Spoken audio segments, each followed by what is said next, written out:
So final గా Daaku Maharaj movie చూడటం అయితే కంప్లీట్ అయిపోయింది. ఈ సినిమా ఎలా ఉంది, హిట్ అయిందా ఫ్లాప్ అయింది అనేది ఎటువంటి స్పాయిలర్స్ లేకుండా డీటెయిల్ రివ్యూ చెప్తాను. వీడియో ఎండింగ్ వరకు చూడండి భయ్య. ఆ తర్వాత మీకే అర్థం అవుద్ది ఈ పండక్కి ఇది సంక్రాంతి విన్నర్ సినిమానా, టికెట్స్ బుక్ చేసుకోవచ్చా లేదనేది. ఎందుకంటే డబ్బులు ఊరికే రావు కదా. సో జాగ్రత్తగా వినండి. ఫస్ట్ ఆఫ్ ఆల్ స్టోరీ విషయానికి వస్తే రొటీన్ రివెంజ్ స్టోరీ. నేను ఆల్రెడీ మన ఛానల్లో 2 వీడియోస్ చేశాను డాకు మహారాజ్ మూవీ స్టోరీ మీద. మీరు అది సరిగ్గా వినుంటే దాంట్లోంచే ఉంటుంది అనమాట సినిమా స్టోరీ. అండ్ దానికి తోడు ఇంకొన్ని ట్విస్ట్లు అది ఇది యాడ్ చేసి బాగానే మేనేజ్ చేశారు. పరమ రొటీన్ రివెంజ్ స్టోరీ. నాకైతే సినిమాలో అసలు నచ్చలేదు స్టోరీ. మీకు అర్థమైపోద్ది, మీరు గెస్ట్ చేస్తారు స్టోరీ ఏంటనేది. పెద్ద కొత్తగా అయితే ఏమీ లేదు. సరే అది పక్కన పెట్టేసి మళ్ళీ స్టోరీ చెప్తే మీరు అందరూ స్పాయిలర్స్ చెప్తున్నామని కింద కామెంట్స్లో ఆడుకుంటున్నారు. అది కూడా కరెక్టే. స్టోరీ తెలిసిపోతే ఇంకా కిక్ ఏమంటే సినిమా చూసినప్పుడు. అందుకనే చెప్పట్లేదు, తప్పుగా అర్థం చేసుకోవద్దు. సినిమా ఎలా ఉందో చెప్తాను. సినిమా చూసినప్పుడు నా ఎక్స్పీరియన్స్ ఏంటో. సినిమా ఫస్ట్ హాఫ్ అంతా కూడా ఆల్మోస్ట్ నాకైతే మతిపోయిందనమాట. పిచ్చెక్కిచ్చింది. చాలా బాగుంది. ఫస్ట్ ఆఫ్ ఆల్ నేను షాక్ అయింది ఏంటంటే అసలు బాలయ్య ట్రైలర్, అంటే మనకి ట్రైలర్ వచ్చినప్పుడు ఇదేంట్రా ఇలా ఉంది ట్రైలర్, ఒక్క డైలాగ్ కూడా పెట్టలేదు, కొత్తగా ట్రై చేశారు, బాలయ్యని భలే చూపించారు అనుకున్నా. సినిమా ఫస్ట్ హాఫ్ కూడా అలాగే ఉంటుంది భయ్య. బాలయ్యకి మంచి మంచి డైలాగ్స్ పడ్డాయి అండ్ బాలయ్యని కొత్త స్టైల్లో చూపించారు. మీరు ఆ సినిమా చూస్తున్నప్పుడు అర్థమవుతుంది. అండ్ మోర్ ఓవర్ నాకు కొన్ని చోట్ల అయితే విక్రమ్ మూవీని కాపీ కొట్టారా ఏంటి అనిపించింది. ఎందుకంటే స్క్రీన్ ప్లే ఆ విక్రమ్ మూవీలా వెళ్తుంది అనమాట ఫస్ట్ హాఫ్ లో మాత్రమే. మీకు అర్థమవుతుంది కదా. బట్ ఫస్ట్ హాఫ్ లో ప్రతి 10 నిమిషాలకి ప్రతి పావు గంటకి ఒక్కొక్క ఎలివేషన్ సీన్ వచ్చి పడిపోతుంది. అరే భలే ఉందా అనిపిస్తుంది. అరే కొంచెం బోర్ కొడుతుంది అనుకుంటే ఏదో ఒక ఎలివేషన్ సీన్ వస్తుంది. తమన్ అక్కడ ఒక్క ఎలివేషన్ సీన్ లో కూడా వదిలిపెట్టలా, చితక్ కొట్టేశాడు బీజం. అరే ఏంట్రా బాబు, గూస్ బంప్స్ తెప్పించేస్తుంది అనమాట. ఆ తర్వాత మనకి సినిమాలో ఫస్ట్ హాఫ్ లోనే మనకి ఫ్యామిలీ కైండ్ ఆఫ్ థింగ్స్ కూడా ఉంటాయి. ఆ ఫ్యామిలీ డ్రామా కూడా. నాకు ఫ్యామిలీ డ్రామా అంత ఎక్కవు, బట్ సినిమాలో ఫ్యామిలీ డ్రామాని బాగానే మిక్స్ చేశారు ఫస్ట్ హాఫ్ లో. అంత బోరింగ్ అయితే కొట్టదు భయ్య. చెప్తున్నాను కదా, ఓ పక్కన ప్రతి 10 నిమిషాలకి ఎలివేషన్ సీను, ఇంకో పక్కన ఫ్యామిలీ డ్రామా, ఇంకా అన్ని బాగుంటాయి. ప్రీ ఇంటర్వెల్ దగ్గర నుంచి ఇంటర్వెల్ వరకు, అంటే ఇంటర్వెల్కి ఒక 20 మినిట్స్ ముందు వరకు ఇంక ఇంటర్వెల్ సీన్ ఓరి నాయనో పిచ్చెక్కిచ్చేద్దనమాట. డైరెక్టర్ ఆల్రెడీ స్టేజ్ మీద చెప్పాడు మీకు నెక్స్ట్ లెవెల్ ట్రీట్ ఉంటుందని చెప్పేసి. అక్కడ ఆ విజువల్స్ చూడాలి. ఇంటర్వెల్ సీన్ అస్సలు మిస్ అవద్దు. నాకు తెలిసి ఎవ్వడూ సీట్లో కూర్చోడు భయ్య. చెప్తున్నాను కదా, గూస్ బంప్స్ అరాచుకునే లెవెల్ అనమాట. ఎంత చెప్పినా తక్కువే. ఇంక బాలయ్య ఫ్యాన్స్ అయితే మతిపోతుంది. ఇంకా చొక్కాయలు ఇప్పి మరీ తెగ హడావిడి చేస్తారు. అక్కడ సీక్వెన్స్ భలే సెట్ అయింది. ప్రీ ఇంటర్వెల్ దగ్గర నుంచి ఇంటర్వెల్ వరకు కూడా మనకి పక్కా పైసా వసూలు సినిమా అనిపిస్తుంది. మీకు అర్థమవుతుంది కదా, పక్కా పైసా వసూలు సినిమారా, ఇంకా క్యాక్ అన్నట్టు ఉంటుంది భయ్య. సెకండ్ హాఫ్ ఇంకొంచెం మినిమం యావరేజ్ ఉన్నా సరే సినిమా బ్లాక్ బస్టర్, మా బాలయ్య సంక్రాంతి విన్నర్ అయిపోయాడు అనుకుంటాం. మరి సెకండ్ హాఫ్ ఎలా ఉంది, అక్కడికే వస్తున్నా. సెకండ్ హాఫ్ మొదలవ్వడమే మనకి నాకు అనిపించింది ఏంటంటే second half most of the parts kick 2 సినిమాలో అనిపించింది భయ్య. ఇదివరకు ట్రైలర్ చూసినప్పుడే అది అలా అనిపించింది.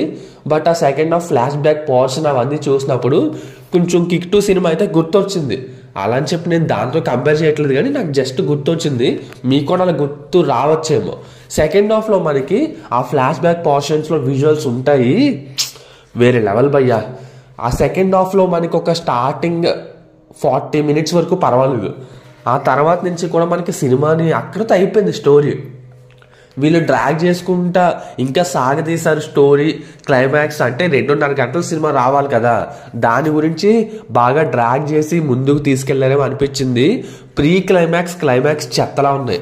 చెప్తున్నాను కదా, అక్కడ ప్రెడిక్టబుల్. ఇంకా స్టోరీ అయిపోయింది. బాలయ్య కొత్తగా చేయాల్సిందైతే ఏమీ లేదు. డైరెక్టర్ కూడా పాపం కొత్త ఐడియాలు రాలేదేమో. ప్రీ క్లైమాక్స్ని క్లైమాక్స్ని చప్పగా ముగించాడు. సో అవి చూసిన తర్వాత బయటకు కొంచెం ఏదో నీరసంగా వస్తాం అనమాట. ఇంటర్వెల్ సీన్ ఫస్ట్ ఆఫ్ అంతా ఓకే, కానీ క్లైమాక్స్లో ఒక రకమైన ఊపిచ్చి బయటికి పంపించడం అనుకో, అది వేరే లెవెల్లో ఉంటుంది. అది ఈ సినిమాలో జరగలేదు భయ్య. మీకు అర్థమవుతుందా? అందుకని నాకు 500 బొక్క రొటీన్ రోత అన్నట్టు అనిపించింది అనమాట. తమ్నెల్ కూడా అందుకని పెట్టాను. ప్రీ క్లైమాక్స్ అయితే నాకు అంత ఊపు తీసుకురాలా. బాలయ్య బీభత్సమైన ఇంటెన్సిటీతో ఫైట్ చేస్తాడు క్లైమాక్స్ సీన్లో. అబ్బబ్బబ్బా వేరే లెవెల్. ఆయన ప్రతిసారి ఎఫెక్ట్స్ పెట్టాడు. బట్ ఏమైందంటే డైరెక్టర్ స్టోరీలో డెప్త్ లేక సాగదీసినట్టు అనిపిస్తుంది అక్కడికే. సో అందుకని దొబ్బింది. ఇంకా అది పక్కన పెట్టండి. ప్లస్ పాయింట్స్, బాలయ్య ఎరగదీశారు. కొన్ని చోట్ల ఓవర్ ద టాప్ పర్ఫార్మెన్స్, కొన్ని చోట్ల సెటిల్ పర్ఫార్మెన్స్. అంటే మనకి విక్రమ్ మూవీలో కమల్ హాసన్ ఎలా పర్ఫామ్ చేస్తాడు, అలాంటి పర్ఫార్మెన్స్ మీరు ఫస్ట్ హాఫ్ లో చూడొచ్చు. Of course second half kick లా ఉంటుంది, అది ఇది ఓకే పక్కన పెట్టండి. కానీ బాలయ్య మాత్రం కొత్తగా చేశారు, మనకు కూడా కొత్తగా కనిపిస్తారు ఈ సినిమాలో. Second plus point, Thaman BGM ఓరి నాయనో.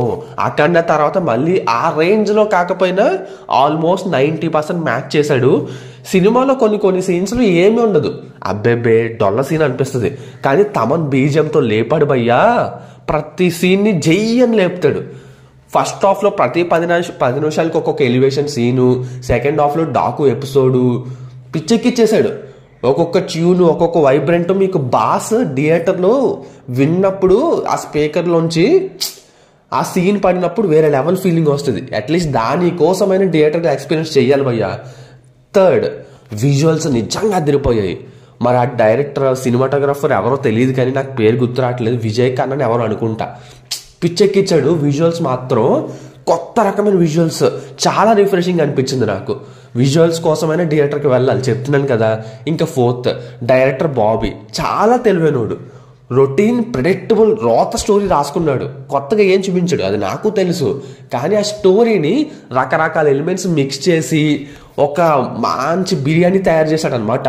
రొటీన్ రోత స్టోరీనే కానీ అన్ని ఎలిమెంట్స్ ప్యాక్డ్ చేసి ఇంకా ఓవరాల్గా సంక్రాంతికి హిట్ బొమ్మ తీసాం అనిపించేసుకున్నాడు భయ్యా.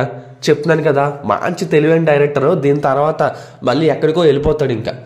ఇంకా నెక్స్ట్ హీరోయిన్స్కి అంత స్కోప్ అయితే నాకేం అనిపించలేదు. కానీ కొన్ని చెప్తాను భయ్యా. సినిమాలో శాండ్ స్టామ్ ఎపిసోడ్ ఉంటుంది, మళ్ళీ మృణాల్ ఠాకూర్ ప్యాలెస్ దగ్గర ఒక ఎపిసోడ్ ఉంటుంది, మ్యాగీ ఎపిసోడ్ ఉంటుంది. ఇవి మాత్రం మీకు వేరే లెవెల్లో పిచ్చెక్కేస్తాయి. ఈ ఎపిసోడ్లో వచ్చినప్పుడు కుర్చీలోంచి ఎవ్వడో కూర్చున్నాడంటే మీరు బాలయ్య ఫ్యాన్ కాదు. ఒకవేళ మీరు బాలయ్య ఫ్యాన్ కాకపోయినా ఖచ్చితంగా అరుస్తారు. ఆ రేంజ్ ఎపిసోడ్స్ ఇలాంటి సినిమాలో ఒక 6-7 పడ్డాయి. ఇంటర్వెల్ సీన్ ఆల్రెడీ నేను చెప్పాను, శవాలు లేస్తాయి. లిటరల్లీ గూస్ బంప్స్ పక్క శవాలు లేస్తాయి అంటే నమ్మండి. ఒక చిన్న లీక్, చిన్న స్పాయిలర్ ఏంటంటే వాటర్తో ఫౌంటైన్ కట్టడం చూసాం, కానీ ఈ సినిమాలో రక్తంతో ఫౌంటైన్ కడతాడు. ఓరే నాయనో, కింగ్ ఆఫ్ ద జంగల్, ఆ ఎలివేషన్లు అయ్యయ్యో పిచ్చెక్కేస్తాను. నేనే ఇప్పుడే సినిమా చూసొచ్చి ఆ ఊపులో మాట్లాడుతున్నట్టే మీరు అర్థం చేసుకోండి. కానీ క్లైమాక్స్లో కూడా అదే హై ఇచ్చి పంపించుంటే బాగుండేది. ఇంకా ఓవరాల్గా చెప్పేదేముంది, సినిమా టెక్నికల్గా పర్ఫెక్ట్గా ఉంది. సాంగ్స్ అయితే నాకు 1-2 పర్వాలేదు అనిపించే, మిగిలినవి అంత వినసొంపుగా లేవు. బీజిఎం మాత్రం 100కి 100 మార్కులు వేయచ్చు. తమన్కి చితక్ కొట్టేశాడు. మళ్ళీ బాలయ్య తమన్ కాంబో అంటే ఆ రేంజ్ మెయింటైన్ చేశాడు. సినిమాకి నా రేటింగ్ వచ్చేసి 3.25. సెకండ్ హాఫ్లో కొంచెం సినిమా తగ్గిన, ఫస్ట్ హాఫ్కే నాకైతే పైసా వసూలు అనిపించింది. సంక్రాంతికి ఇలాంటి మాస్ సినిమాలే ఆడతాయి, జనాలు ఇలాంటి సినిమాలే కోరుకుంటారు. నాకు తెలిసినంత వరకు ఇప్పటికైతే సంక్రాంతి విన్నర్ బాలయ్యే. సినిమా అదిరిపోయింది, ఖచ్చితంగా నచ్చుద్ది. బాలయ్య ఫ్యాన్స్కే కాదు మిగిలిన నార్మల్ ఆడియన్స్కి కూడా అరే బాగుందిరా, డీసెంట్గా ఉంది, ఒక డీసెంట్ మాస్ సినిమా అని చెప్పచ్చు భయ్యా. సినిమా నా రేటింగ్ వచ్చేసి 3.25. థియేటర్లో మిస్ అవ్వద్దు. సో అది విషయం ఉంటాను. ఇక బాయ్.